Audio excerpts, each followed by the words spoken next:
Hello అందరికీ నమస్తే. This is Sangeetha. Welcome to my channel Geetha Ritu. ఈరోజు నేను చూపించబోయే రెసిపీ వచ్చేసి fish curry, Telangana style fish curry. ఎంత టేస్టీగా ఉందంటే బాబోయ్, అసలు నిజంగా నమ్మరు. నేను అంత టేస్టీగా చేస్తానని అసలు ఊహించుకోలేదు. అంటే ఇంతకుముందు చాలాసార్లు టేస్టీగా చేసా, బట్ ఫస్ట్ టైం నాకు ఎంత నచ్చిందంటే తింటూనే ఉండాలనిపించింది. అంత టేస్టీగా అనిపించింది. సో ఖచ్చితంగా మీరు ఇంట్లో ఖచ్చితంగా మీ హస్బెండ్స్కి, మీ ఫ్యామిలీ మెంబర్స్కి అందరికీ చేసి పెట్టి ఒకసారి ట్రై చేయండి. ఖచ్చితంగా ఈ విధంగా చేసి ఇస్తే మాత్రం చాలా చాలా ఇష్టపడి తింటారు. సో లేట్ చేయకుండా వీడియోలోకి అయితే వెళ్ళిపోదాం. మరి ఓకే, ఫస్ట్ అయితే ఫిష్ ఉప్పేసి కడిగేసుకున్నానండి. తర్వాత చింతపండు నానబెట్టుకుంటున్నాను. సో ఫిష్ వాసన రాకుండా ఉండాలంటే ఫస్ట్ కడిగే ప్రాసెస్ అనేది చాలా నీట్ అండ్ క్లీన్గా ఉండాలి. బాగా నీట్గా క్లీన్ చేసే వాళ్ళతోనే క్లీన్ చేయించండి. సో నేను కూడా క్లీన్ చేస్తా, బట్ మా హస్బెండ్ అంత మంచిగా క్లీన్ చేయలేను. సో దట్ నేను మా హస్బెండ్కి ఇచ్చేస్తానమాట. తను క్లీన్ చేశారు. ఇక్కడ ఫిష్ కోసం మసాలా అనేది ప్రిపేర్ చేస్తున్నా. సో మసాలా ఇక్కడ ధనియాలు వేపేసుకుంటున్నాను. సో ఒక 4 స్పూన్స్ ఆఫ్ ధనియాలు తీసుకుంటే సరిపోతుంది. ఇక్కడ యాక్చువల్లీ 1.5 kg తీసుకున్నాను ఫిష్ అయితే. సో ఇక్కడ మొత్తం అయితే మనకు కట్ చేసిన తర్వాత లోపల ఉన్న పార్ట్స్ అవంతా పోయిన తర్వాత 1 kg అవుతుంది కదా. సో 1 kg అయితే అయ్యింది. అండ్ ఇక్కడైతే నేను మసాలా ప్రిపేర్ చేస్తున్నాను. ధనియాల తర్వాత కొన్ని యాలకులు, లవంగాలు, ఒక 4 యాలకులు, 3 లవంగాలు వేసాను. సో తీసేసుకోండి. తర్వాత మెంతులు is very important for fish curry. ఖచ్చితంగా అయితే మెంతులు అయితే తీసుకోండి. మెంతులు ఒక 1.5 స్పూన్ అయితే వేసి బాగా వేపేసుకోవాలి. మంచిగా రెడ్గా వచ్చే వరకు వేపేసుకోండి.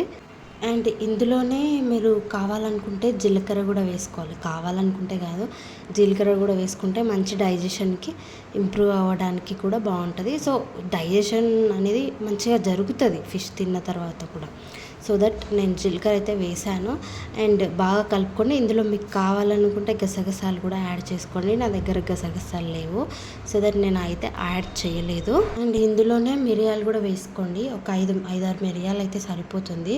అండ్ ఇదంతా బాగా వేపేసుకున్న తర్వాత ఇది మిక్సీ జార్లో అయితే వేసేసుకొని చల్లారబెట్టుకోండి. కొద్దిగా ఎక్కువనే చల్లారాలి, మరి వేడి మీద అయితే మిక్సీ పట్టొద్దు. అండ్ ఇందులోనే మళ్ళీ కొబ్బరి పొడి అయితే తీసుకుంటున్నాను. ఒక 4 చెంచాల కొబ్బరి పొడి అయితే తీసుకొని అది బాగా రెడ్ కలర్లో వచ్చే వరకు మనం వేపేసుకోవాలి. మీ దగ్గర కొబ్బరి గిన్నెలు ఉంటాయి కదా, అవి కోసేసుకొని మీరు అలా అయినా వేపేసుకోండి. నా దగ్గర పొడి ఉంది కాబట్టి పొడి తీసుకున్నాను. ఇందులోనే ఈ కొబ్బరి వేసేసి మీరు మిక్సీ అయితే పట్టేసుకోవచ్చు. అండ్ ఇప్పుడు కొబ్బరి ఇప్పుడే వేపాను కదా, కొద్దిగా చల్లారనివ్వండి. చల్లారిన తర్వాత అప్పుడు మిక్సీ పట్టుకుందరు. అందుకంటే ముందు ఇందులో కొద్దిగా ఆయిల్ వేసేసుకొని అండ్ ఇందులోనే మీరు మెయిన్ ఇంగ్రీడియంట్ అయిన ఉల్లిపాయలు అయితే వేపేసుకోవాలి.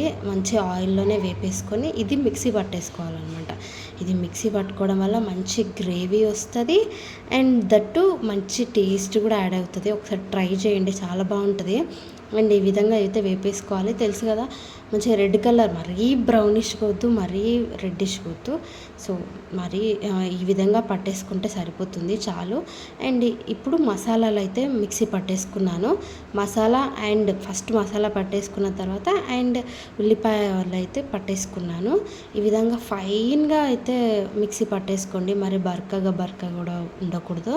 అండ్ ఆ విధంగా ఫైన్గా పట్టేసుకున్న తర్వాత వేప ముక్కలు తీసుకొని అందులో తగినంత సాల్ట్ అయితే వేసేసుకోవాలి.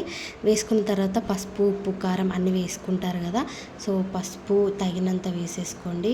ఎంతైనా చికెన్, మటన్ వాటికంటే చేపలలో ఉప్పు కారాలు కొంచెం ఎక్కువనే పడతాయి, చూసి వేసుకోండి. ఎక్కువ పడతాయని చెప్పి మరీ ఎక్కువ వేసుకోకండి, మరీ ఉప్పగా కూడా అవ్వచ్చు. ఎందుకంటే ఆల్రెడీ చేపలలో ఉప్పు ఉంటుంది, మనం ఉప్పుతోనే కడుగుతాము, ఉప్పే వేస్తుంటాం కాబట్టి కొద్దిగా చూసే వేసుకోండి. అండ్ ఇందులో నేను పసుపు వేసాను ఫస్ట్, తర్వాత కారం అండ్ అల్లం వెల్లుల్లి పేస్ట్ ఫ్రెష్గా దంపుకొని వేసుకోండి, ఇంకా బాగుంటుంది.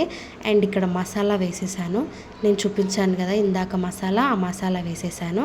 అండ్ ఉల్లిపాయ పేస్ట్ కూడా వేసేస్తున్నాను.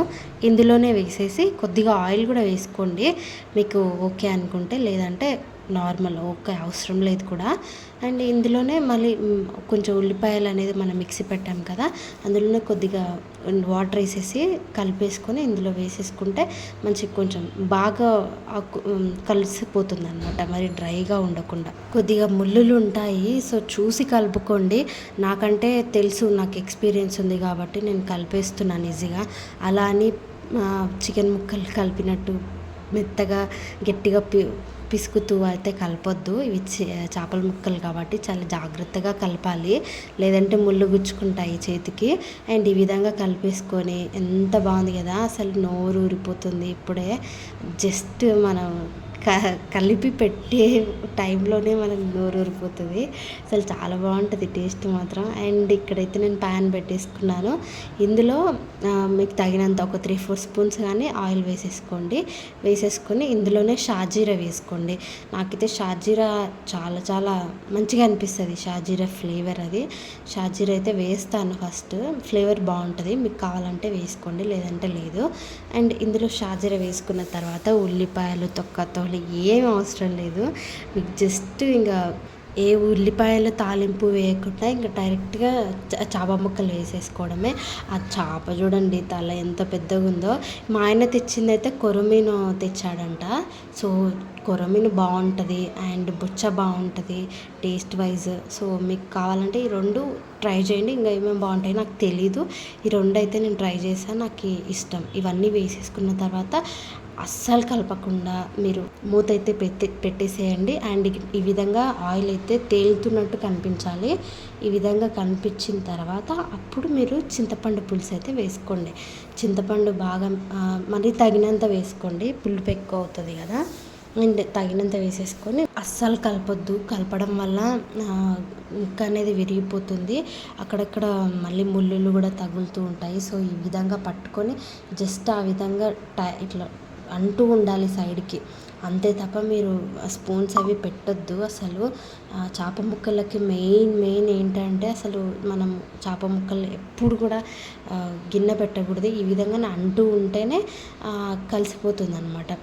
సినిమాలో ఉంటుంది కదా, వాసన చూసి ఉప్పు ఉందా లేదా చెప్తారు, అది బేబీ మూవీ. ఆ విధంగానే ఉంటుంది అనమాట. మీరు కావాలనుకుంటే ఇప్పుడే వేసేసుకోవాలి అన్నీ కూడా, అంటే మీరు కలిపేటప్పుడే వేసేసుకోవాలి.